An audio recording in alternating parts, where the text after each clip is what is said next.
પ્રદેશમાં એને બોધ થયો કાળનો. હવે જેવો કાળનો બોધ થયો એની સાથે હવે જે સૂત્ર આવે છે શબ્દ અર્થ પ્રત્યે. કાળનો બોધ આપણે ગઈકાલે વાત કરી કે બે પ્રકારે થાય છે, એક સબ્જેક્ટિવ થાય છે અને એક ઓબ્જેક્ટિવ થાય છે.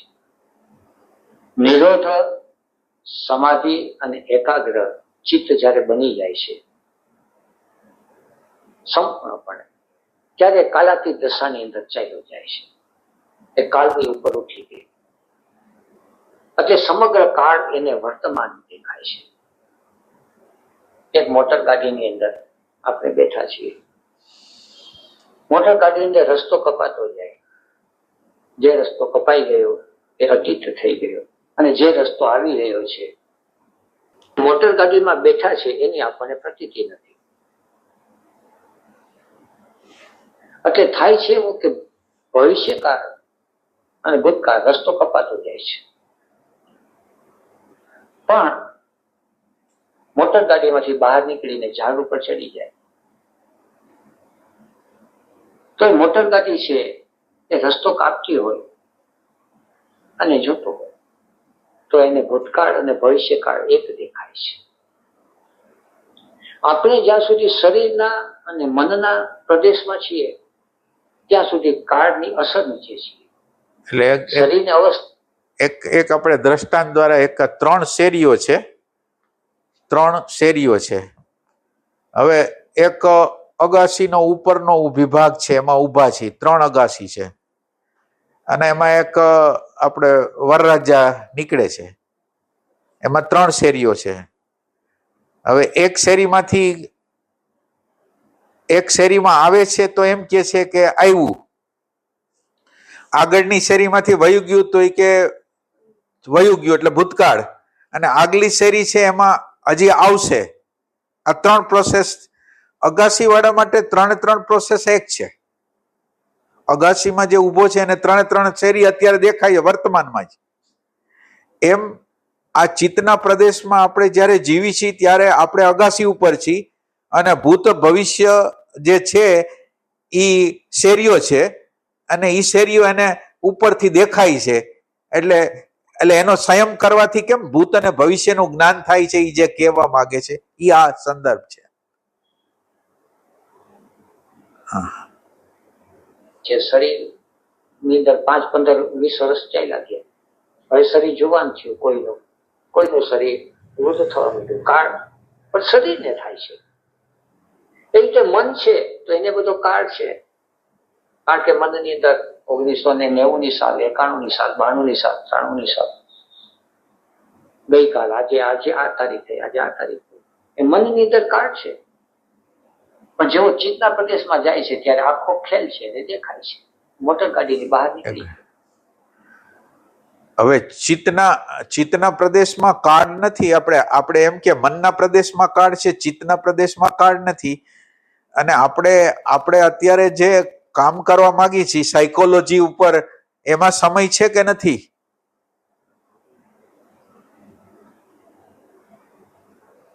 આપણે સાયકોલોજી રાગ ઉપર, દ્વેષ ઉપર, ભય ઉપર, આગ્રહ ઉપર, માન્યતા ઉપર કામ કરવા માંગી છે, એમાં કાળ છે કે નથી? આ ચિત્ત પોતે કાલાતીત છે તો હવે એમાં કાળ છે કે નથી? મનના પ્રદેશમાં તો કાળ છે ભગવાન, એમ નહીં, ચિત્તના પ્રદેશમાં ના. એટલે હું તમને પ્રશ્ન એ કરું છું કે રાગ છે, દ્વેષ છે, ભય છે, આગ્રહ છે, બફર છે, જસ્ટિફિકેશન છે, બધી વસ્તુ આની અંદર પડેલી છે. અને આને સમજવા માટે સમય જોશે કે નહીં જોઈ? એટલે એને સમજ હોય ત્યારે તો સમયમાં આપણે દાખલ થવું જ પડશે ને ભગવાન. કેમ કે ઉપરથી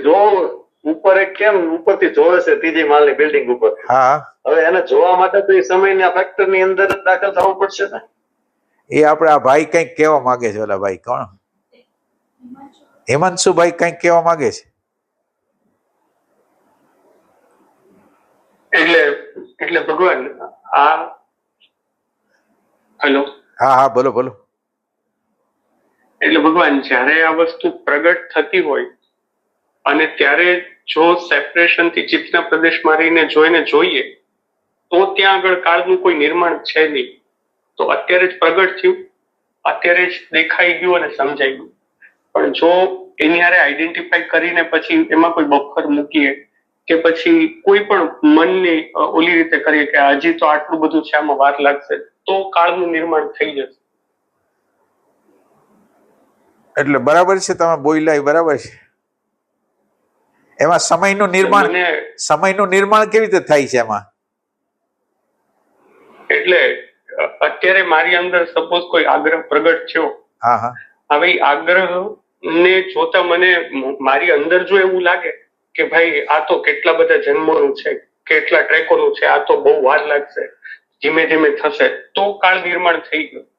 પણ જો અત્યારે કઈ પ્રગટ થયું અને અત્યારે જ મને એ વસ્તુ એક્ઝેક્ટ સમજાઈ ગઈ એક્ઝેક્ટ, તો એ વસ્તુમાં કાળનું નિર્માણ નહીં થાય. હવે ભાઈ એટલે વિચાર હોય ને ભગવાન, સમય સાથે જ જોડાયેલું છે. અને દર્શન હોય તો વિચાર નથી, સમય નથી મતલબ.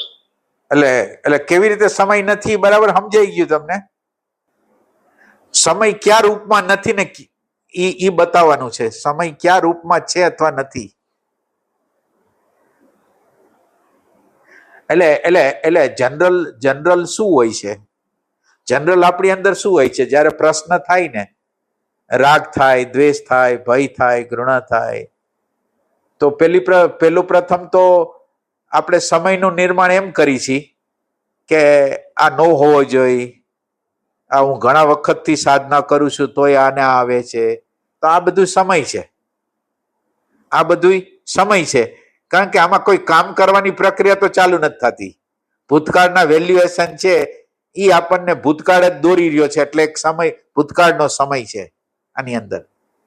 હવે રાગ આવ્યો અથવા દ્વેષ આવ્યો, એને જે અંદર અત્યારે ઇન્સ્ટન્ટ રીતે જોવા દેતું નથી એ પરિબળને બાયપાસ કરી દીધું, એનાથી સેપરેશન કરીને ડાયરેક્ટ રીતે રાગને દ્વેષને જોવા માટેની ક્ષમતા તમે પ્રાપ્ત કરી, તો પ્રશ્ન છે ને તમે છો. રાગ છે, દ્વેષ છે, ભય છે, ઘૃણા છે, પ્રશ્ન છે અને તમે છો, બીજું કઈ નથી. તો હવે ત્યાં ભૂતકાળ નથી, ભવિષ્યકાળ નથી. આ છે એ સમય રહિતતામાં પ્રશ્નનો ઉકેલ થશે. સમય રહિતતાનો અર્થ એમ છે કે જે છે એની સાથે રહેવું એ સમય રહિતતા છે, અને જે હોવું જોઈએ એના તરફ ગતિ થઈ તો સમય આવી ગયો. એટલે ચિત્તનો પ્રદેશ સમય રહિતતા માગે છે. બરાબર છે ભગવાન? એમ છતાંય કે જે સમય છે અને નથી એને ફીલ કરવું અને હવે એને શબ્દોમાં વર્ણવું ને એ તો બહુ મુશ્કેલ છે. એ તમે ઘણો પ્રયત્ન કર્યો કહેવાય ને. એટલે ઓમ સિમ્પલ છે, ઓમ કઈ અઘરું નથી. એટલે સમયનું નિર્માણ થાય એવા બધાય પરિબળોથી જુદા થઈ ગયા. સમયનું પરિબળ ક્યારે દાખલ થાય કે ભૂતકાળના કોઈ પણ વેલ્યુએશન પ્રગટ થયા એટલે તમે સમયના પ્રદેશમાં પ્રવેશ કરી લીધો, ભૂતકાળના પ્રદેશમાં. અને આ ભૂતકાળના પ્રદેશમાં કર્યો એટલે પ્રશ્ન તો એક બાજુ રહી ગયો, પ્રશ્નને જોવાની બાજુ તો એક બાજુ રહી ગઈ. પ્રશ્ન વિશે ધારણાઓ પ્રગટ થાય છે, એ પ્રશ્નને જોવા દેતી નથી, એમ કહેવા માંગે. એટલે ટાઈમ નથી, એક માનવાનું કે ટાઈમ નથી, એને એ નથી એ ફિલિંગ ને શબ્દોમાં ઉતારવી ને એ બહુ મુશ્કેલ છે. અચ્છા, પણ તમે અત્યારે હું કહું છું એને તો સમજો છો ને? હા.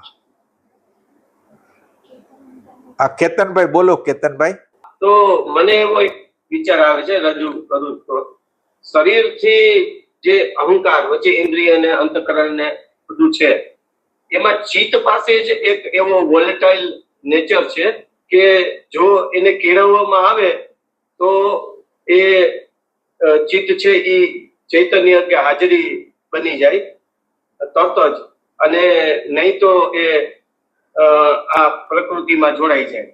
તો એક એવો નેચર ખાલી ચિત્તમાં જ છે. એટલે ચિત્ત છે એ કાલાતીત સ્થિતિમાં જો એને કેળવવામાં આવે નિરુદ્ધ અવસ્થામાં તો એ કાલાતીત અવસ્થામાં જાય. એ માત્ર આખા શરીરની બધી સિસ્ટમોમાં આ ક્વોલિટી ચિત્તની અંદર છે. એટલે કેળવવું પડે એમ નહીં. ચિત્ત પોતે તો ચિત્તનો અર્થ એટેન્શન, ચિત્તનો અર્થ હાજરી, ચિત્તનો અર્થ જ્ઞાન. એટલે કેળવવું પડે નહીં. એની ઉપરનો આવરણ છે એને તોડતા જાય છે. એટલે આપણે ટૂંકમાં આ ચિત્તના પ્રદેશમાં પ્રવેશ કરવા માટે હાજરી જોઈ. એ હાજરી એટલે ચિત્તની હાજરી તો છે જ, પણ ચિત્તની હાજરી ભૂત અને ભવિષ્યમાં ફસાઈ ગઈ છે. એને ખાલી છોડાવવાનું કામ કરવાનું છે તમારી હાજરી દ્વારા. એ તો છે જ, હાજર જ છે. ખાલી ભૂત અને ભવિષ્યમાં એ તાદાત્મ્ય કરી લીધું છે, ત્યાંથી છોડાવવાનું કામ થાય છે. બરાબર. હા, કઈ કહેવાનું છે? હા, મનના પ્રદેશની બહાર નીકળી જાય, ચિત્તના પ્રદેશમાં આવી જાય, ત્યારે પછી એ ચિત્તના પ્રદેશમાં આવે છે અને જો એનું એટેન્શન સબ્જેક્ટિવ જાય તો કાળને સમગ્રતા રૂપે જુએ છે. એનું એટેન્શન વિષયગત જાય તો કાળની અસર નીચે જે કંઈ આવે છે એને જુએ છે. એને લાગે છે કાળની અસર નીચે શરીર આવી ગયું, તો શરીરને જુએ તો એને ખ્યાલ આવે, કોઈનું શરીરને જોઈ અને ખ્યાલ આવે કે આ આટલા વર્ષનું છે, એના અતીતનું ખ્યાલ છે. અને ધર્મ, લક્ષણ અને અવસ્થાઓ પરથી એ સંયમ કરે. સંયમ કરે એટલે શરીરનો ધર્મ જુએ, શરીરનું લક્ષણ જુએ અને શરીરની અવસ્થા જુએ તો એ કેટલો સમય ટકશે આ શરીર, એનું એને જ્ઞાન થાય અનાગતનું. એવી રીતે એક ખેડૂત છે, એ ખેતરમાં મોલ જોવા ગયો. મોલ જોવા ગયો એટલે એને જોયું એનું ધર્મ શું છે, એનું લક્ષણ શું છે અને એની અવસ્થા શું છે.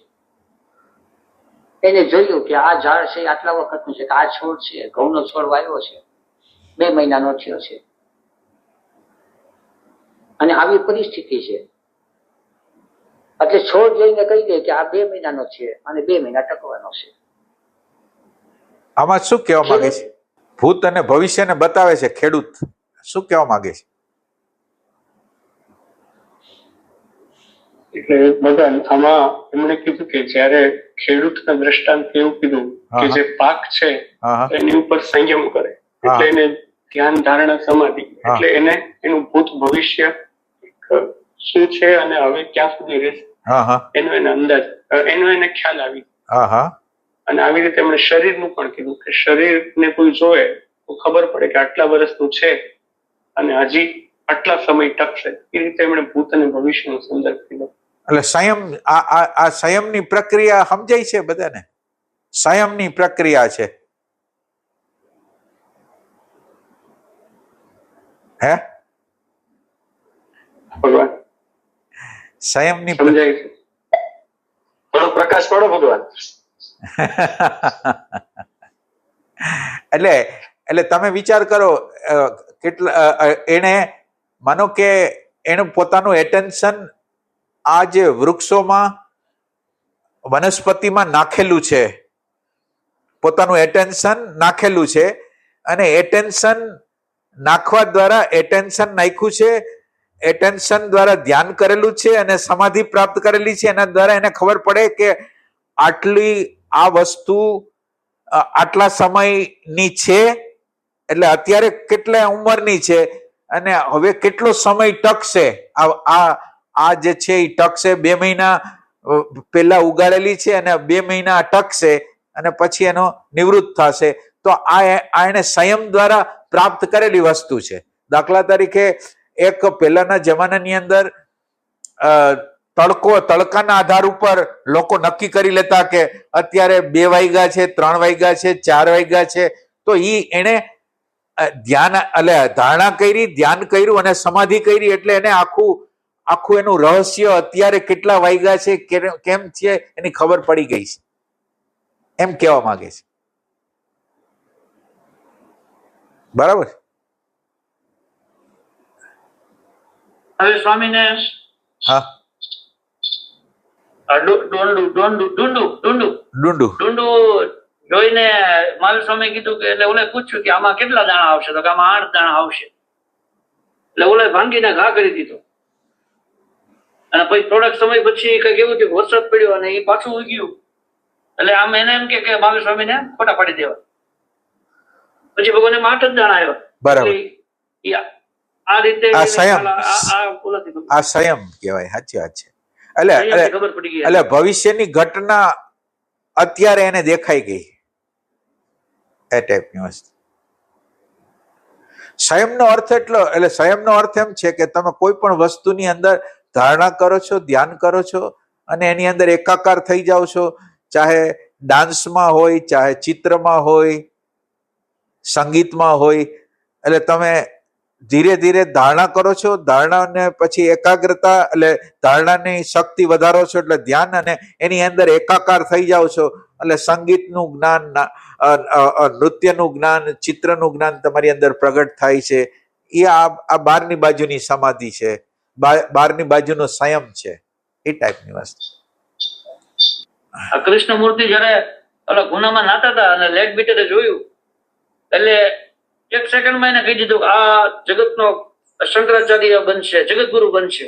બરાબર, બરાબર. સંયમ જ છે. હા, એ સંયમ છે. સાચી વાત. એ સંયમ. હા, એને છોડવા ઉપર સંયમ કર્યો છે. એટલે છોડવાને જોઈને કહી દે છે. ડોક્ટર છે એને પોતાની ડોક્ટરી વિદ્યા ઉપર સંયમ કર્યો છે. જેટલું એને હોય એને આધારે કહી શકે કે 4 મહિના જીવશે કે 6 મહિના જીવશે. એની પાસે જેટલી માહિતી, જેટલું જ્ઞાન હોય. આ છે બહારનું વિજ્ઞાન. વિજ્ઞાનની અંદર પણ ધારણા, ધ્યાન અને સમાધિ. વિજ્ઞાનમાં જેટલો સંયમ કરતો જાય એટલું એને વિજ્ઞાનનું જ્ઞાન પ્રગટ થતું જાય. એટલે ધર્મ, લક્ષણ અને અવસ્થા એ કોઈ પણ વસ્તુ ઉપર એ લાગુ પડે અને એનો ભૂતકાળ અને એનો ભવિષ્યકાળ એને પકડમાં આવી જાય. એનું એટેન્શન બહાર જાય તો. પણ એટેન્શન બહાર જાય એટલે સમજી લેવું કે ઇન્વોલ્યુશનમાં ચાલ્યું ગયું. લાગશે સિદ્ધિ પણ હવે જોખમ છે, કારણ કે એટેન્શન બહાર ગયું. એટેન્શન અંદરની તરફ જાય અને કાળના સ્વરૂપને જોવા માંડે. એક માણસ પાસે પૈસો વધતો જાય તો પૈસો વધે છે, એની સાથે આબરૂ વધે છે, એની સાથે પ્રતિષ્ઠા વધે છે, એની સાથે પ્રસિદ્ધિ વધે છે. એ પ્રસિદ્ધિની પછાડી દોડવા મળશે તો ધંધો અટકી જશે, અને ધંધો વધારતો જશે તો પ્રસિદ્ધિ વધતી જશે. એવી રીતે યોગ સૂત્રમાં એ સંયમની અંદર પોતે ચિત્તના પ્રદેશમાં ઊંડે ને ઊંડે ઉતરતો જશે એમ એની સિદ્ધિઓ મળતી જશે. સિદ્ધિઓમાં ઉતરતી જશે તો એમ એની યાત્રા અટકી જશે.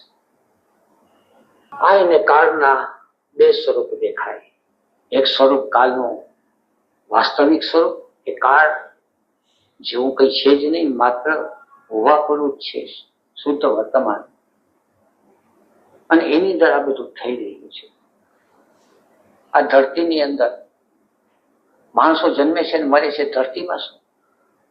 અથવા તો આ શરીરની અંદર કોષ જન્મે છે ને મરે છે. કોષ એની રીતે જન્મે છે, એની રીતે બાળ બચ્ચા પેદા કરે છે, એની રીતે મરી જાય છે. એમાં આપણને શું? આપણે તો વર્તમાનમાં છીએ, પણ અંદર કોષને માટે ભૂતકાળ, ભવિષ્યકાળ બધું છે. એવી રીતે આપણે ધરતી પર આ બધા જીવજંતુ, પશુ પંખી 5 અબજ વર્ષથી આ ધરતી છે, અને એની અંદર આપણે તો 60-70 વર્ષ એટલે ક્યાંય નહીં. આવા 60-70 વર્ષ તો કેટલાય ચક્રાવા મારી લીધા. શું આમ ધરતી શાશ્વત છે, એની અંદર આપણે તો ઊંચા નીચા થયા કરીએ. તો એવી 5 અબજની ધરતી છે. આવી ધરતીઓ કેટલી પ્રલય પામી ગઈ અને કેવી સર્જન થઈ ગઈ. એટલે જયારે ચિત્તના પ્રદેશની ગહેરાઈમાં જાય છે ત્યારે પરમ શાશ્વતતા એને પકડમાં આવે છે. અને આ બધા જે કાળના ખેલ છે, પણ આ પ્રતીત થવું જોઈએ. આ મનનો ફિલોસોફીનો કે મગજમારીનો આ વિષય નથી. અંદર એવું દેખાય છે, આવું પ્રતીત થાય છે. એ જો પ્રતીત નથી થતું તો એનું કારણ શું અને એ પ્રતીત ક્યારે થાય? તો હવેનું જે સૂત્ર છે, શબ્દ અર્થ પ્રત્યય ઇતરેતર અધ્યાસાત, કાળનો પ્રવાહ, ક્રમ અને ચેન્જ, આ પૂરું છે. પછીનો જે વિષય આવે છે એ વિષય છે શબ્દનો.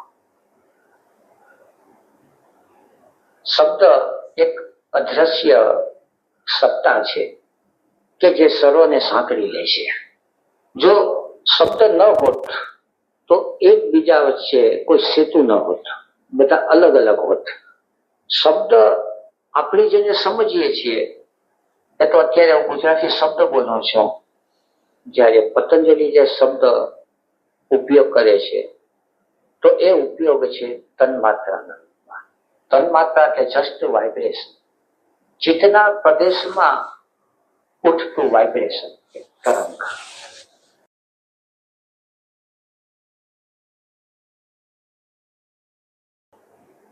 શબ્દનો મહિમા શું છે? શબ્દ ઉપર ઘણું વિસ્તાર કરશે.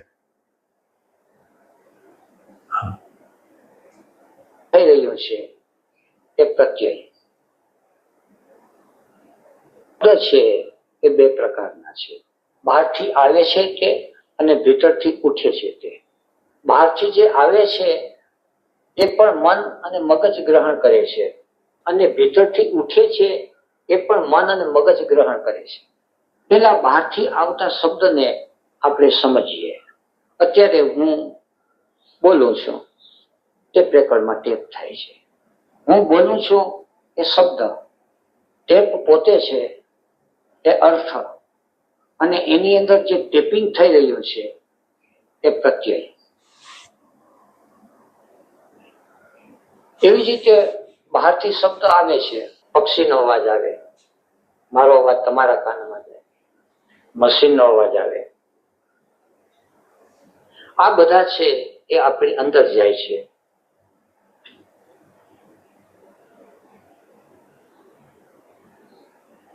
એ અર્થ, અને અંદર આપણને કંઈક પ્રતીતિ થાય છે. જુદી રીતે કોઈ લે કે બહારથી અવાજ આવે છે, આપણી અંદર આવે છે એ પ્રતીતિ, અને આપણે અંદર કંઈક સમજીએ છીએ એ અર્થ. મશીનનો અવાજ આવી રહ્યો છે, હવે અવાજ મશીનનો છે એ આપણે કાઢેલો અર્થ, અથવા આપણને થતી પ્રતીતિ. મગજની અંદર કંઈક સંવેદના ઉભી થાય છે. આ શબ્દ, અર્થ અને પ્રત્યય છે એ આપણી અંદર જયારે ભેગા થાય છે ત્યારે સંકર, ત્યારે બધો ગોટાળો છે. એ ગોટાળો છે એ આપણને અનુભવમાં આવે, એ પ્રતીત થાય છે. એ ગોટાળાને મોનોલોગ કહે. અંદર સતત બોલ ચાલુ છે.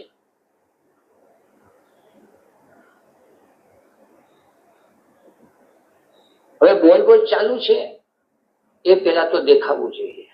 હવે બહારથી કોઈ શબ્દ આવે અને અંદર બોલીએ, બહારથી કોઈએ અપમાન કર્યું અને તરત જ અંદર છે અપમાનની પ્રતીતિ થઈ અને એમાંથી શબ્દ ઉઠવા માંડ્યા, અને અંદર આપણે કહીને કે એને ગાળું દઈ દઈએ કે એની સાથે ઝઘડી લઈએ.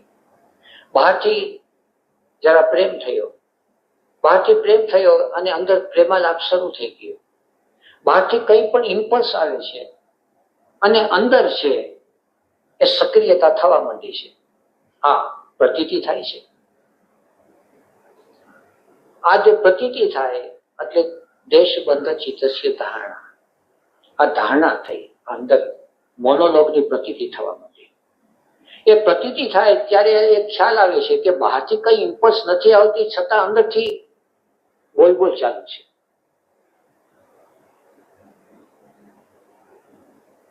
કોઈ અપમાન કર્યું, કોઈ પ્રેમનો પ્રસંગ આવ્યો, કોઈ ચીજ વસ્તુ લીધી, કોઈ આ થયું તે થયું. બહારનું કંઈ પણ નિમિત્ત નથી અને છતાં અંદરથી બોલ ચાલુ છે. તો અંદરથી બોલ ચાલુ છે એનું કારણ શું? તો તો કારણ દેખાશે કે અંદર પડેલા સંસ્કારને કારણે વૃત્તિ ઉઠે છે, અંદર પડેલી કામનાને કારણે ઉઠે છે, અંદર પડેલા ક્લેશને કારણે ઉઠે છે. એટલે વૃત્તિ હોય એ અંદર ઉઠા જ કરે છે. વિરોધની વાત તો દૂર રહી. અત્યારે આપણી સ્થિતિ આ છે કે કામનાને કારણે, ક્લેશને કારણે અને સંસ્કારોને કારણે, ત્રણેયને કારણે સતત વૃત્તિ ઉઠા કરે છે. એ વૃત્તિ ઉઠા કરે છે. જ્યાં 3 કારણો કીધા,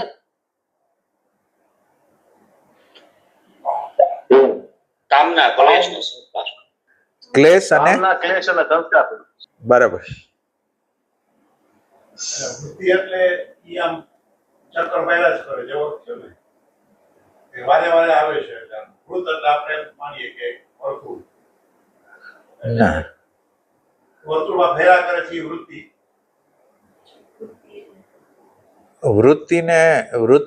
વૃત્તિ જ્યારે બોલવી હોય ને ત્યારે ચિત્તનો કંઈક ટચ હોવો જોઈએ. ચિત્તનો ટચ એટલે ચિત્તનું કંઈક વેલ્યુએશન હોવી જોઈએ, તો એ વૃત્તિ થાય. એટલે ઇન્દ્રિય જે ટચ કરે ચિત્તને ત્યાં સુધીનું કહેવાય. વૃત્તિ એનો ઇન્ટરેસ્ટ આપે ને, ચિત્ત પોતાનો રસ મેળવે ને, વેલ્યુ આપે અથવા ડિવેલ્યુ કરે ચિત્ત, એ વૃત્તિ કહેવાય. જે વારે વારે આપણે જોયા ને કોઈ બહારના બનાવ વિના પણ અંદરથી બબડાટ શરૂ થઈ જાય છે. પણ એની અંદર તમને જે વિચાર આવે ને, વિચારોની અંદર કેવું હોય કે તમને અમુક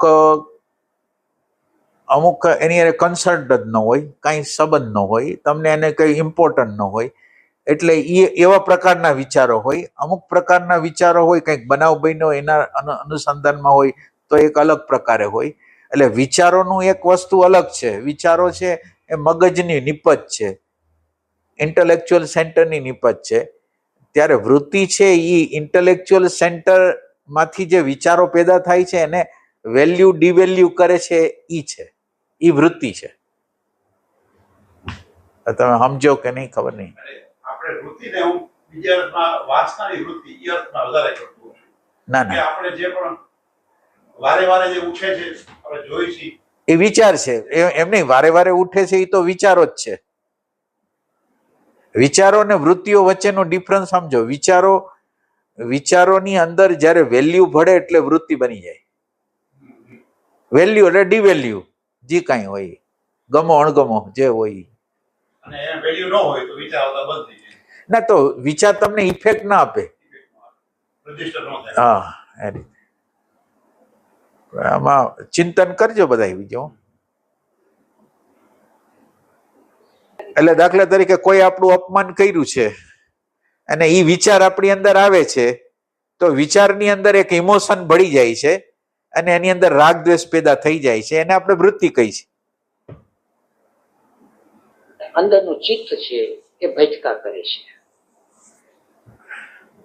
પછી અંદર આપણે જે બોલ ચાલુ હશે તો એ જોશું કે અંદર જે બોલ ચાલુ છે એની અંદર એકાગ્રતા નહીં હોય.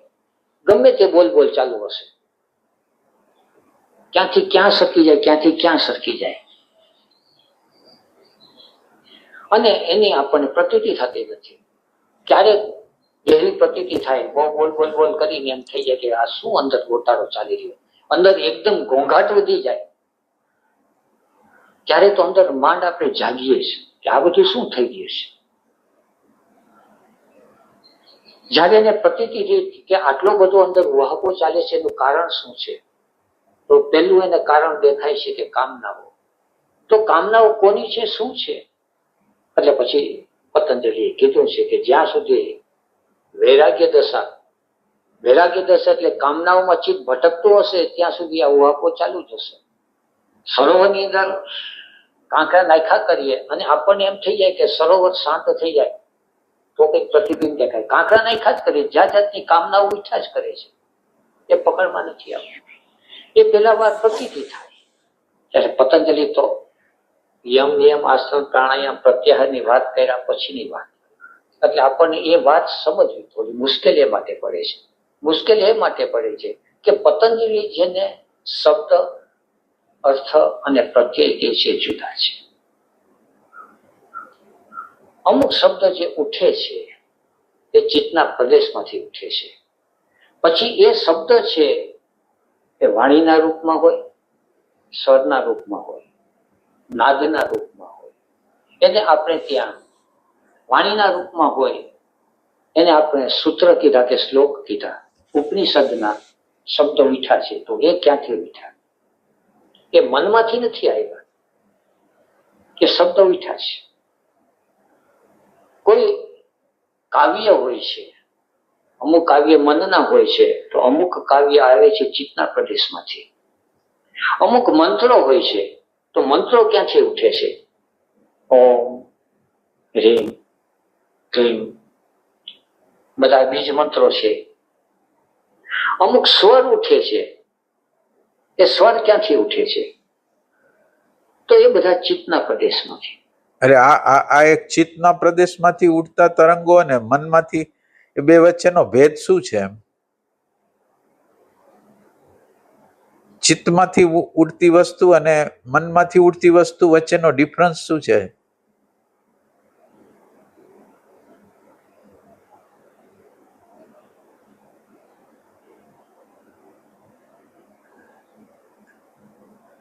કે એને એમ કીધું કે એક ભજનો છે, એક કોઈ ભજનો છે એ મનમાંથી આવી શકે, એક ભજન છે એ ચિત્તમાંથી આવી શકે.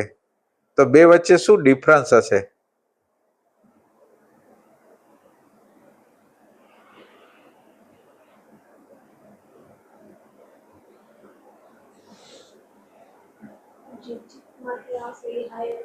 એમાં ખ્યાલ નથી આવતો. અરે હા બોલો. ચિત્તમાંથી ઉઠતા શબ્દ અને સ્વરનો છે ને, એનો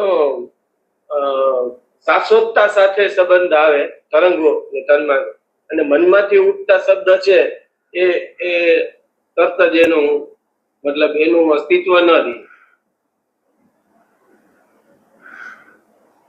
અરે તમે જવાબ ક્યાંથી દીધો? ના, એટલે જવાબ તમારું દેવાની જગ્યા ક્યાંથી છે? હા, અત્યારે તો મેમરીમાંથી. ના, એટલે આપણે એને અનુભૂતિમાંથી ગોતી છે. એક અનુભવ, એટલે ચિત્તનો પ્રદેશ, ચિત્તના પ્રદેશની અંદર અન્ડરસ્ટેન્ડિંગ, જ્ઞાન, પ્રજ્ઞાનું તત્વ રહેલું છે. અનુભૂતિનું તત્વ રહેલું છે, પ્રતીતિનું તત્વ રહેલું છે. એ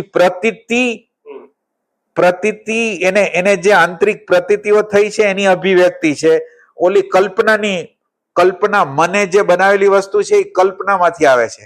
અને આ પ્રતીતિ એટલે ચૈતન્યના ઊંડાણના પ્રદેશ જે છે ને એમાંથી, પ્રજ્ઞામાંથી આવેલી છે, સમાધિમાંથી પ્રગટ થયેલી વસ્તુ છે આ. એમ એટલે હાયર માંથી આવે છે આ.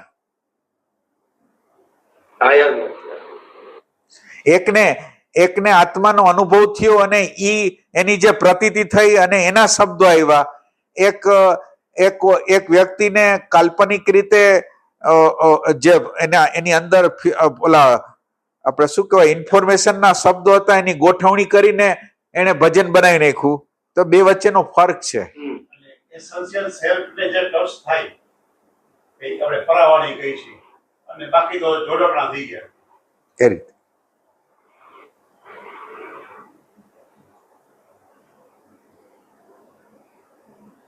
બરાબર.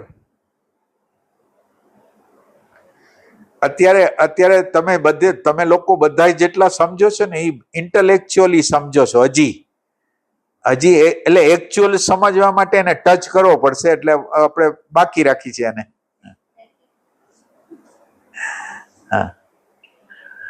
તો એક સંગીતકાર છે. હા. સંગીતકાર સંગીતનું જ્ઞાન મેળવે છે. તો સંગીતનું જ્ઞાન મેળવે છે એટલે એના કાન સુર પકડી શકે છે, એના હાથ છે સિતાર વગાડી શકે છે, અથવા કંઠ છે એ સુરને અભિવ્યક્ત કરી શકે છે. તો એ સંગીત થયું. એ જેમ જેમ શીખતો જાય એમ એનું મન તૈયાર થતું જાય. મન તૈયાર થતું જાય એટલે એને અંદર માસ્ટરી આવે. આ માલકોસ ગાયો, આ ઢેરી ગાયો, હાથથી જ્યાં સુધી શીખે છે ત્યાં સુધી મન ટ્રેન્ડ થાય છે, પણ એક વખત આવે છે એનો અહંકાર એક બાજુ થઈ જાય, ચિત્તના પ્રદેશમાં જાય તો અંદરથી સૂર ફૂટે છે. અને જે દિવસે અંદરથી સૂર ફૂટતા જાય એ દિવસે સંગીત જન્મતું જાય. તો એમાંથી નવા નવા રાગ નિર્માણ થાય. એક રાગની અંદર નવા નવા રસ નિર્માણ થાય, પણ અંદરથી ફૂટે છે. કારણ કે અંદર છે ત્યાં બધું છે, સર્વજ્ઞતા. બધા પ્રકારના સુર છે, બધા પ્રકારના રંગ છે, ચિત્રકાર છે. બહારથી જે નકલ કરે, મનને ટ્રેન્ડ કરે. એટલે ચિત્તની અંદર છે એ આપણે શું કહેવાય, રસ છે. મનની અંદર સુખોની સ્મૃતિઓ છે. એટલે રસ જે જગ્યાએથી આવે છે એ ચિત્ત પ્રદેશ છે. રસ સ્વરૂપ પરમાત્મા માંથી નીકળેલું ચિત્ત છે, એટલે એમાં રસ છે.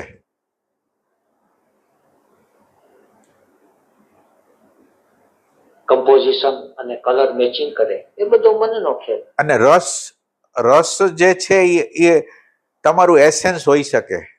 જે તમારા જે સેન્ટરમાંથી પ્રગટ થાય રસ, ચાહે ઇન્ટેલેક્ચ્યુઅલ, ઇમોશનલ, ઇન્સ્ટિંક્ટિવ, મૂવિંગ ગમે ત્યાંથી, એ તમારું એસેન્સ હોઈ શકે. હા, અને અંદરથી પછી ફૂટે છે ત્યારે. હા બોલો લાલજીભાઈ ને કઈ કેવું? ભગવાન કૃષ્ણમૂર્તિ એમ કે છે હા કે સર્જન ત્યારે જ શક્ય છે કે જ્યારે ઇન્ટેલેક્ટ છે ને એ શાંત થઈ જાય. તો એનો ભગવાન કે આ જ અર્થ થશે ને. એટલે ક્રિએટિવિટીનો જન્મ ક્યાંથી થાય? ક્રિએટિવિટી ક્યાં રહેલી છે? ક્રિએટિવિટી છે આપણી અંદર. જે ક્રિએટિવિટી આપણું લેફ્ટ બ્રેઇન છે એ ક્રિએટિવિટીને જાણતું નથી. આપણું રાઈટ બ્રેઇન છે એ ક્રિએટિવિટીને જાણે છે. હવે ક્રિએટિવિટી બે પ્રકારની, એક બહારના જગતમાં, એક અંતરના જગતમાં. બહારના જગતમાં બહારની અભિવ્યક્તિ કરે, સંગીતની કરે, બીજા ચિત્રની કરે, ગમે ની કરે. અને અંતરના જગતમાં આત્માનું નિર્માણ કરે. એ ટાઈપની ક્રિએટિવિટી છે. એટલે ક્રિએટિવિટી નો અમુક અનુભવો થયા. હા ભગવાન તમે પેલા કહી દે. ના વાંધો નહીં, બોલ. જે ભગવાન આપણને અનુભવો થયા હોય કે જે આપણે કઈક નાનો એવો કઈક પ્રોગ્રામ કરતા હોય અથવા તો કોઈ વસ્તુને સમજતા હોય ત્યારે ઓચિંતાની જે વસ્તુ આપણી અંદર આવી જાય કે આમ, તો એ ત્યારે આપણે ખબર પડે કે આ તો મારું છે જ નહીં, આ મારા વિચારમાંથી આવ્યું જ નથી. એટલે એનો દ્રષ્ટાંત આપી શકો તમે? તરીકે સંગીત સાંભળતો બરાબર, હા, જે સુર વાગતો હોય ત્યારે એક્ઝેક્ટ એમ થાય કે આ સુર એનો ફોટો લગાડી દીધો, આમ સુર હોવો જોઈએ, એ અંદરથી જ ખબર પડે. અચ્છા, એટલે ચિત્તના પ્રદેશમાંથી આવતો છે એટલે ભગવાનજી બોલ્યા નહીં ના. એટલે ક્યારેક તમારી સ્થિતિ અંદર હોય ને તો તમને ફ્લેશ થઈ જાય, અંદર ફ્લેશ થઈ જાય, પણ એનું તમારે વેરિફિકેશન કરવાનું. તમને માનો કે જે પ્રતીતિ થયું એ સાચું છે કે ખોટું છે, એ તમારે એને વેરીફાઈ કરવાનું. એટલે એવું બને કે જસ્ટ મનના આપણે જે ડેટા હોય એ મુજબ એમ લાગ્યું હોય કે ના આ સુર આવા ટાઈપનો ક્યારેક સાંભળ્યો નથી એટલે ખોટું લાગે કંઈક, અથવા આવો સાંભળ્યો છે. એટલે મનના સ્તરમાંથી પણ આવી શકે ને ચિત્તના સ્તર ઉપરથી પણ આવી શકે, એમ કહેવાનું છે. એક રેમ હોય, એક રોમ હોય, આપણે જે ડેટા હાર્ડડિસ્કમાં હોય, હા, ઈ તો રીટ્રા કરવા વાર લાગે. બરાબર. ક્યારેક રેમમાં તો બધું ચાલતું જ હોય. બરાબર. જે હાર્ડડિસ્કમાં પડ્યું છે એટલે આપણે એમ કે ડીપમાં છે એટલે આપણે ચિત્ત સુધી પહોંચી જાય, પણ ખરેખર હોય હા, સાચી વાત, એ સાચી વાત છે, એ તમારી વાત સાચી. અજાણ હોય ચિત્ત, લાગે એવું છે કે ચિત્ત. હા, એ વાત બરાબર. છે પણ એ ધારણા, ધ્યાન અને સમાધિ સંયમ થાય ક્યારે?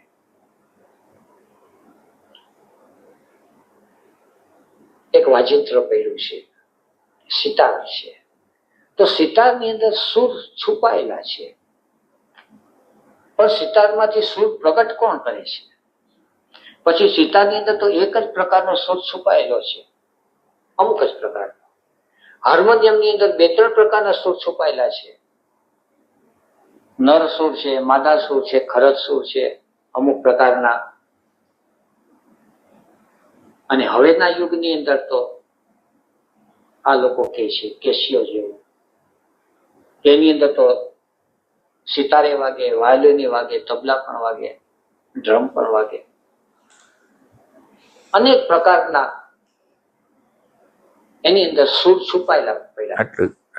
એટલે આની અંદર એટલે આપણે ધારણા, ધ્યાન અને સમાધિની જે વસ્તુને જે આપણે સમજવા માંગતા હોય ને, તો એમ કે છે કે આપણે કોઈ જૂના જમાનાના વૈદો હતા, ઈ ઓની આગળ જાતા, અલા વનસ્પતિ આગળ જાતા, અને વનસ્પતિ એમ બોલતી કે અમારો ઉપયોગ આ છે. એટલે એની અંદર કઈ ના થયું શું? વનસ્પતિ આગળ તમે જાઓ છો, તમારું હોવાપણું તમે મૂકી દો છો, અને ઈ જે છે એ બની જાઓ છો. વનસ્પતિ જે છે એ બની જાય છે, એટલે ચિત્તના પ્રદેશમાં એની જે ક્વોલિટી હોય છે એ પ્રગટ થઈ જાય છે. તમે એની હારે એકાકાર થયા ને, એટલે એ ટાઈપની વસ્તુ કહેવા માંગે. કઈ કહેવાનું હોય તો કયો, કોઈને કઈ કહેવાનું હોય. એક પ્રશ્ન છે કે જેમ તત્વ, તન્માત્રા, ઇન્દ્રિયો વગેરે વધે એ પ્રકૃતિના ડિપાર્ટમેન્ટમાં આવે છે, અને પુરુષના ડિપાર્ટમેન્ટ, પુરુષનું અલગ છે, પ્રકૃતિ અને પુરુષ. તો આ અંતઃકરણમાં મન, બુદ્ધિ, ચિત્ત, અહંકાર આવે છે.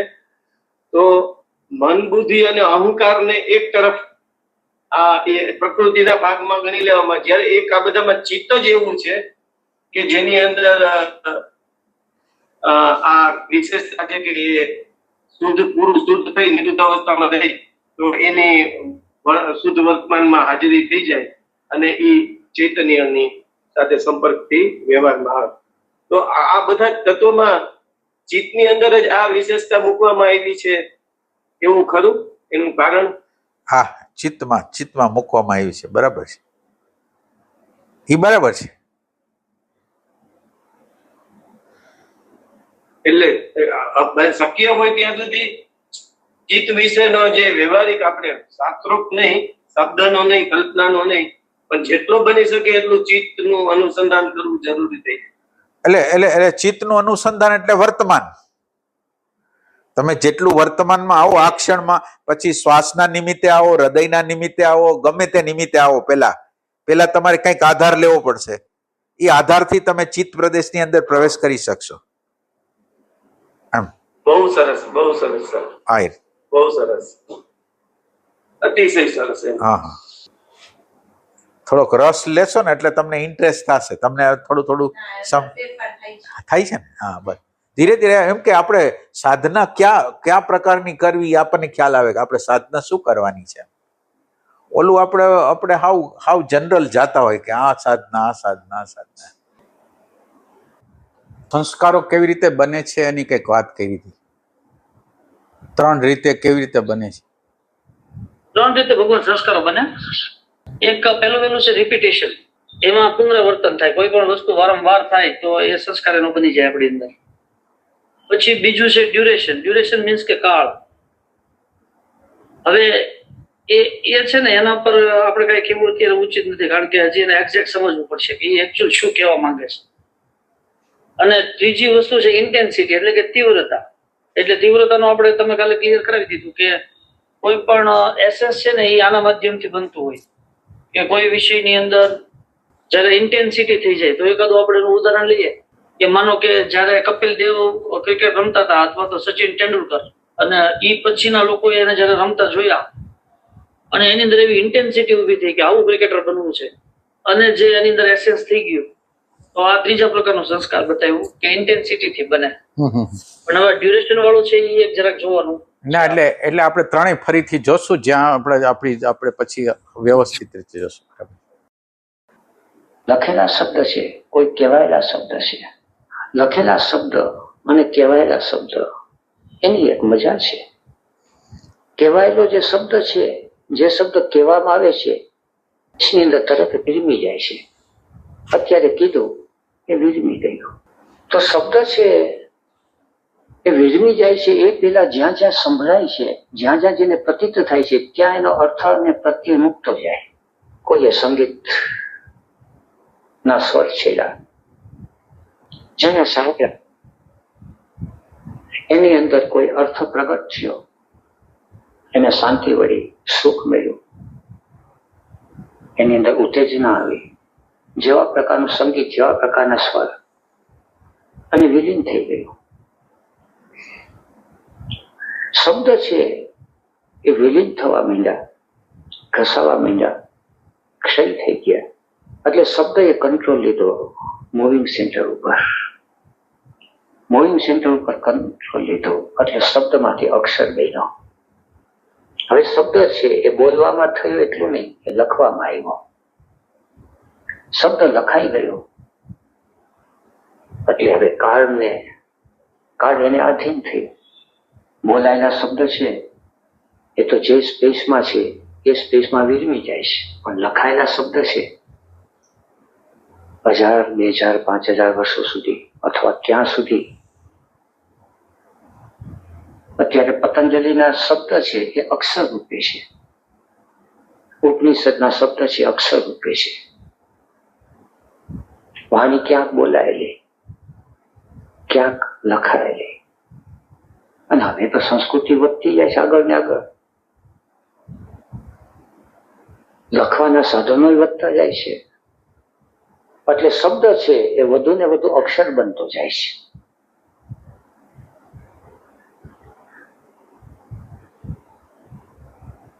સેક્સ સેન્ટર ઉપર શબ્દનો કંટ્રોલ આવ્યો, મોર્નિંગ સેન્ટર ઉપર શબ્દનો કંટ્રોલ આવ્યો. કે અહીં બેસવાનું છે, એક શબ્દ પડ્યો. ઓફિસમાં કામ કરવાનું છે, શબ્દ પડ્યો. ત્યાં જવાનું છે, ત્યાં નથી જવાનું. આટલું કરવાનું છે, આટલું નથી કરવાનું. તો આપણા સમગ્ર મૂવિંગ સેન્ટર ઉપર શબ્દનો પ્રભાવ છે, એ પકડમાં આવે. શું કે છે અત્યારે? હા ભગવાન, પ્રકૃતિ ઉપર શબ્દ આવી થઈ ગયો છે.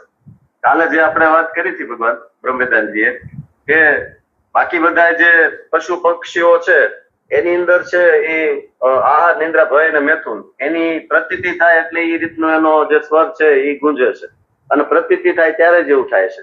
પણ મનુષ્યની અંદર જે શબ્દો પ્રગટ થયા છે એ પ્રતીતિ ઉપર આવી થઈ ગયા છે. એટલે શબ્દ, અર્થ અને પ્રતીતિ, એટલે જે શબ્દ આવ્યો એ પ્રતીતિ ઉપર આવી થઈ જાય. એટલે પ્રતીતિ થવા નથી દેતો, એને એમ થાય કે આ જ ઓકે છે, આ મને થઈ ગયું, એવું થઈ ગયું. એવી વાત કરે છે ભગવાન. અને અત્યારે એને શું કીધું? શબ્દ અક્ષર બની જાય છે. હા, શબ્દ અક્ષર બની જાય છે. એટલે એક સ્વર છે ને એક લેખિત થઈ જાય છે. તો લેખિત લાંબુ હાલે 5000 વર્ષ, 10000 વર્ષ, એ ટાઈપ આવી જાય છે. અને પછી એની સેક્સ સેન્ટર અને મૂવિંગ સેન્ટર ઉપર ઇફેક્ટ કીધી શબ્દની. એ કેવી રીતે જવાનું છે, અહીંયા નથી જવાનું, એ શબ્દના આધારે કીધું કે ભાઈ અહીંયા જવાનું છે, અહીંયા નથી જવાનું. પ્રતીતિના આધારે નહીં, પણ શબ્દોના આધારે બધું ચાલવા મળે છે. પછી દરેક સેન્ટરમાં શબ્દો છે એની માથે આવી થઈ જાય છે પ્રતીતિની માથે. એટલે કંટ્રોલ બધો કરે છે એ શબ્દ કરે છે. પછી ધર્મના હોય, આધ્યાત્મના હોય, કુટુંબના સંસ્કારો હોય, જાતિના સંસ્કારો હોય, તો હવે એ પોતે સ્વતંત્ર નથી, શબ્દો એના ઉપર હાવી થઈ ગયા છે. એ ટાઈપની વસ્તુ. તો સેક્સ સેન્ટર ઉપર, મૂવિંગ સેન્ટર ઉપર, ઇન્સ્ટિંક્ટ સેન્ટર ઉપર 5 જ્ઞાનેન્દ્રિય છે, એના ઉપર એનો પ્રભાવ પડ્યો. કર્મેન્દ્રિય છે, ગુજર છે એને મૂવિંગ સેન્ટર કહે, પતંજલિ એને કર્મેન્દ્રિય કહે. 5 કર્મેન્દ્રિય, હાથ, પગ, વાણી, લિંગ અને ગુદા, અને 5 ઉપર શબ્દનો પ્રભાવ પડ્યો. વાણી છે એને બધાનો કંટ્રોલ કરી લીધો. આ પ્રતીત થવું જોઈએ. પછી ઇમોશન સેન્ટર, ભાવ અને લાગણી. તો ભાવ અને લાગણી ઉપર શબ્દનો પ્રભાવ પડ્યો. કોઈએ કીધું કે આ વ્યક્તિ સાથે તમારું વ્યવહાર પાકું કરીએ, ચાંદલા કરી દીધા. શબ્દનો વ્યવહાર થાય એટલે ભાવ કામ કરવા માંડ્યા. આ મકાન તમારું એ બોલેલું હજી કદાચ ફોક થાય તો એને અક્ષરમાં ઉતારવું પડે, જેને આપણે દસ્તાવેજ કહીએ. પછી ભાવ જાગે, ત્યાં સુધી ભાવ ન જાગે. આમાં શું કે છે? આમાં ભગવાન એવી વાત કરે છે કે શબ્દો છે એ ભાવ સાથે પછી જોડાઈ જાય છે. હા. અને પછી એવી રીતે એની ઇફેક્ટ ચાલુ થઈ જાય છે. દાખલા તરીકે તમારું વ્યવશાળાની હારે કોકની હારે કર્યું એમ આપને કે, એટલે પછી એની સાથે ભાવ જોડાઈને કલ્પનાઓ ચાલુ થઈ જાય છે. અને પ્રતીતિની બધું તો સાઈડમાં જ રહી જાય છે. બરોબર, એટલે શબ્દોનું સામ્રાજ્ય ચાલુ થઈ જાય છે. બરાબર છે. ઇમોશન સેન્ટર ઉપર આ છે. આ ઇમોશન સેન્ટર ઉપર છે. હા. ભાવ જાગે ત્યાં સુધી ભાવ ન જાગે. લખેલું ન જાય તો આપણી કળા ઉપર, આપણી ભક્તિ ઉપર, આપણા જીવનના વ્યવહાર ઉપર, જેને પ્રેમ તત્વ કહીએ, જેને જ્ઞાન તત્વ કહીએ, થિંકિંગ સેન્ટર. તો થિંકિંગ સેન્ટર ઉપર શબ્દનો પ્રભાવ. શબ્દ એકઠા થયા જ કરે, જાત જાતના ભાતભાતના. તો કોર્ટ કચેરી છે ત્યાં શબ્દનો વ્યવહાર, મિલિટરી છે તો ત્યાં શબ્દનો વ્યવહાર, સાયન્સ છે ત્યાં શબ્દનો વ્યવહાર. માનવ જાતમાંથી શબ્દનો વ્યવહાર કાઢી નાખીએ તો કલ્પના પણ કરી શકીએ, પ્રતીત કરી શકીએ કે શું થાય. આ ચારેય બાજુ શબ્દનો વ્યવહાર છે એ પ્રતીત થાય. ગુરજીએફ એને પર્સનાલિટી કહે છે. આ પર્સનાલિટીનું પ્રેશર એટલું બધું છે કે આપણી હરેક ક્રિયા ઉપર, જેને આપણે આપણી કહીએ છીએ, આપણી છે જ નહીં. આપણે સૂઈએ છીએ તો શબ્દના વ્યવહારથી એ ખ્યાલ આવે છે. નિંદર આવે છે ત્યારે નથી સૂતા. 9 વાગે 10 વાગે સુઈ જવું જોઈએ એમ કહેવામાં આવ્યું છે. એ સંસ્કાર ગેરો પડી ગયો છે. એટલે પતંજલિને દેખાણું કે સંસ્કાર સાક્ષાત કરણાર પૂર્વ જાતિ જ્ઞાનમ. તો શબ્દની ઝાડ જયારે દેખાણી ત્યારે એને દેખાણું કે શબ્દનો સંસ્કાર સૌથી ગેરો પડ્યો છે. આખું મનુષ્ય જીવન છે એ શબ્દના સંસ્કારથી ચાલે છે. શબ્દ પડ્યો કે લગ્ન કરવાના છે એટલે લગ્ન કર્યા, અને શબ્દ આવ્યો કે સંન્યાસ લેવાનો છે એટલે સંન્યાસ લીધો. શબ્દ છે એ ક્રમ બદલે છે, પરિણામ બદલે છે. અત્યારે જે વ્યવહાર થઈ ગયો છે શબ્દથી થઈ ગયો છે. હવે એ શબ્દ છે એ જયારે ઊંડો ઉતરે છે ત્યારે શબ્દ વિચાર બની જાય છે. આપણા મનની અંદર આટલા બધા વિચારો ઉઠા કરે છે. આપણે થાય કે આ વિચારોને શાંત કઈ રીતે થવું. પણ ક્યારે એમ થયું છે કે આ શબ્દના વ્યવહારમાંથી મુક્ત કઈ રીતે થવું. છાપા વાંચ્યા કરીએ, બધાની સાથે બોલ બોલ કર્યા કરીએ, કારણ કે ન બોલે તો કરવું શું. તો જેટલો શબ્દનો વ્યવહાર વધતો જાય એટલો વિચારનો ક્રમ સ્વાભાવિક જ બને.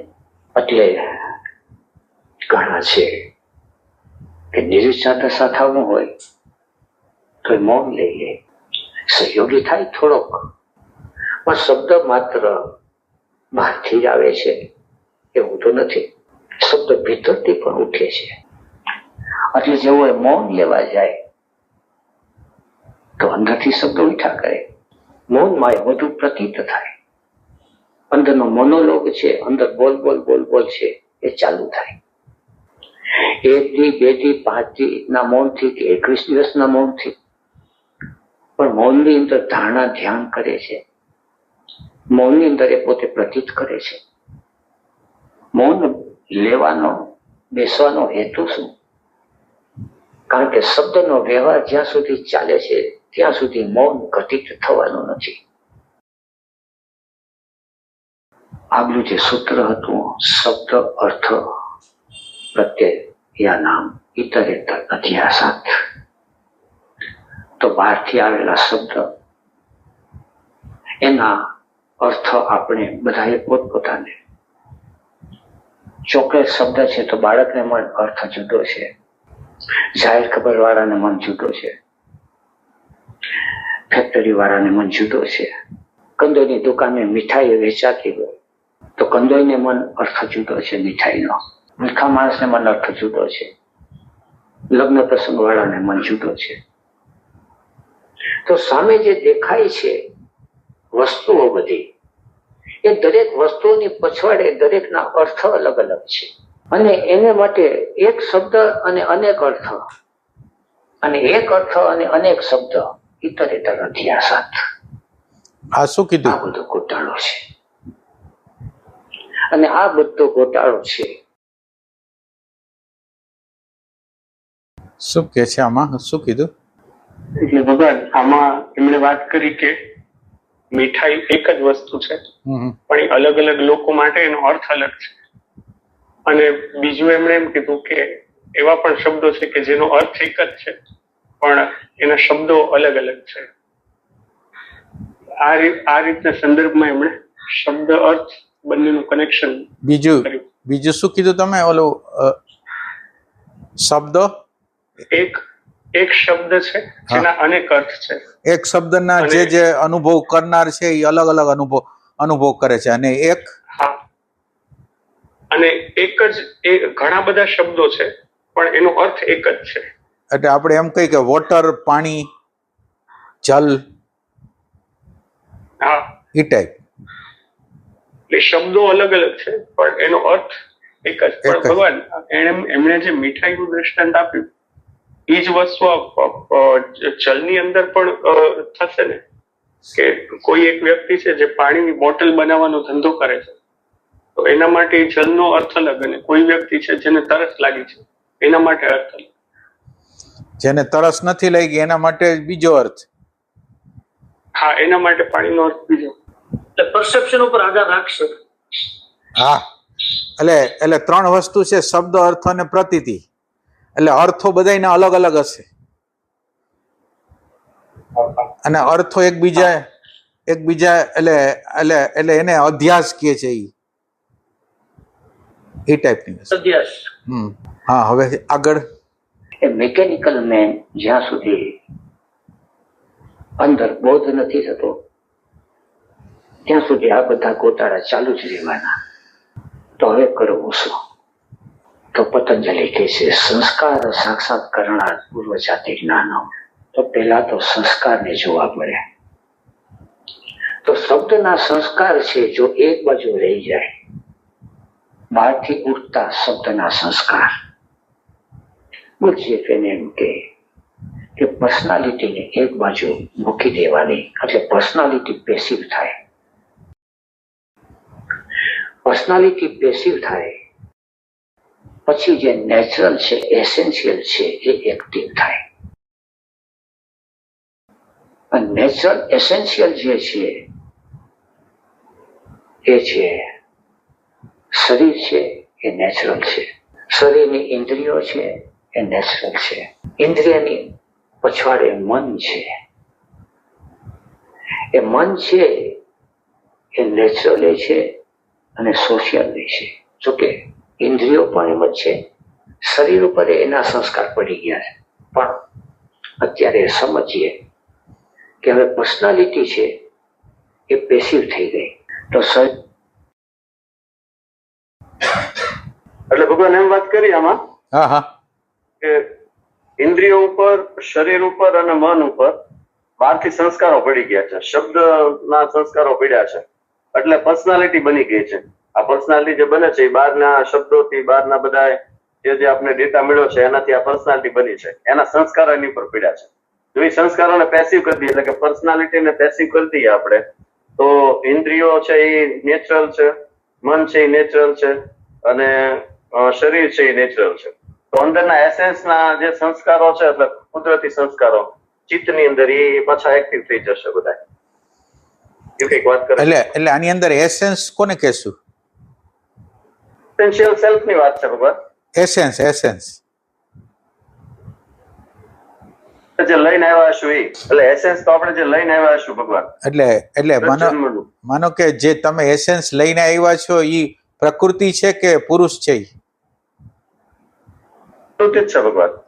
તો આપણે તો એસેન્સ, એટલે અહીંયા જ્યારે એસેન્સ કહેવામાં આવે છે તો એક પ્રકારે છે ને, એટલે એસેન્સ એક્ટિવ થાય એનો અર્થ એમ છે કે તમારી પ્રેઝન્ટ મોમેન્ટ છે અથવા અવેરનેસ છે એ એક્ટિવ થાય, પર્સનાલિટી છે એ પેસિવ થાય, અને ન્યુટ્રલ ફોર્સ બે જગ્યાએથી આવે છે. એક ન્યુટ્રલ ફોર્સ જીવનમાંથી આવે છે અને એક ન્યુટ્રલ ફોર્સ સી ઇન્ફ્લુઅન્સમાંથી આવે છે. એટલે સી ઇન્ફ્લુઅન્સમાંથી જે આવે છે એ કામ કરે તો એસેન્સ આગળ આવે. એસેન્સ આગળ આવે એટલે એનો અર્થ એમ છે પર્સનાલિટી, ફોલ્સ પર્સનાલિટી પેસિવ થતી જાય અને અવેરનેસનું તત્વ છે એ ડોમિનન્ટ થતું જાય. એ ટાઈપની વસ્તુ કે છે. અને બીજું આની અંદર શબ્દોની પ્રતીતિઓ, શબ્દો પોતે એવા હોય છે કે આત્મા પરમાત્મા વિશેના શબ્દો, પ્રેઝન્ટ મોમેન્ટ વિશેના શબ્દો, માયા વિશેના શબ્દો, અવિદ્યા વિશેના શબ્દો, એ બધો શબ્દનો આખો ખેલ છે એને જ્ઞાન માનવામાં આવે છે. એટલે હું શબ્દને જાણું છું, હું એનો જે પ્રતીતિ છે એને કંઈ જાણતો નથી, ખાલી શબ્દને જાણું છું. અને એ શબ્દ છે એ મારા માટે સર્વસ્વ થઈ જાય છે. એટલે પ્રતીતિની જગ્યાએ લઈ જતા નથી.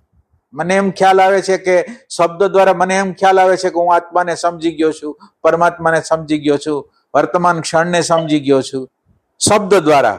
એટલે પ્રતીતિ લગીની પહોંચતો જ નથી, એમ કહેવા માંગે છે. પછી ભગવાન તમે આમાં એક વાત કરી કે સી ઇન્ફ્લુઅન્સ માંથી છે ન્યુટ્રલ ફોર્સ આવે છે. એટલે ચિત્ત વર્તમાનમાં રહેવાથી પછી એને પકડાવવા મળશે ભગવાન? આ ચિત્ત વર્તમાનમાં રહે એટલે વર્તમાન જ એસેન્સ કહેવાય, વર્તમાન જ સી ઇન્ફ્લુઅન્સ કહેવાય. વર્તમાન પેલી વર્તમાન, પછી અવેરનેસ, એમ એના ક્રમ છે.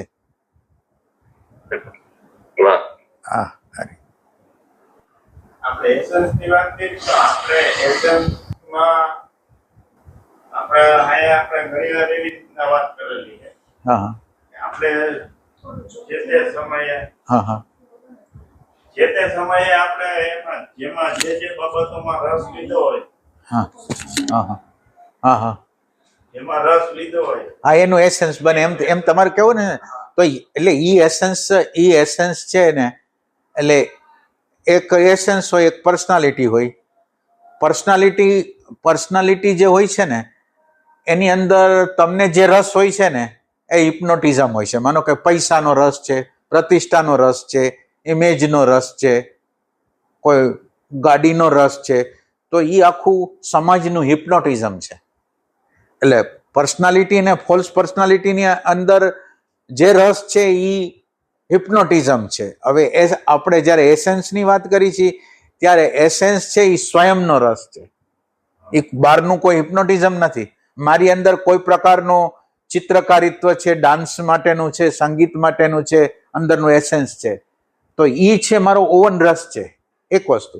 હવે આ ઓવન રસ એટલે એક તમારી આગળ શક્તિ છે. રસ એટલે શક્તિ, અને એ શક્તિને તમારી નબળાઈઓને ઓવરકમ, તમારી અંદર એક શક્તિ હોય હારી અને અમુક નબળાઈઓ હોય. આ શક્તિ દ્વારા નબળાઈને ઓવરકમ કરવાની પ્રક્રિયા કરવાની છે. આ શક્તિ દ્વારા નબળાઈને ઓવરકમ કરવા માટે પ્રેઝન્ટ મોમેન્ટની જરૂર પડશે. એટલે આ શક્તિનો ઉપયોગ આપણે પ્રેઝન્ટ મોમેન્ટમાં રહેવા માટે કરીશું.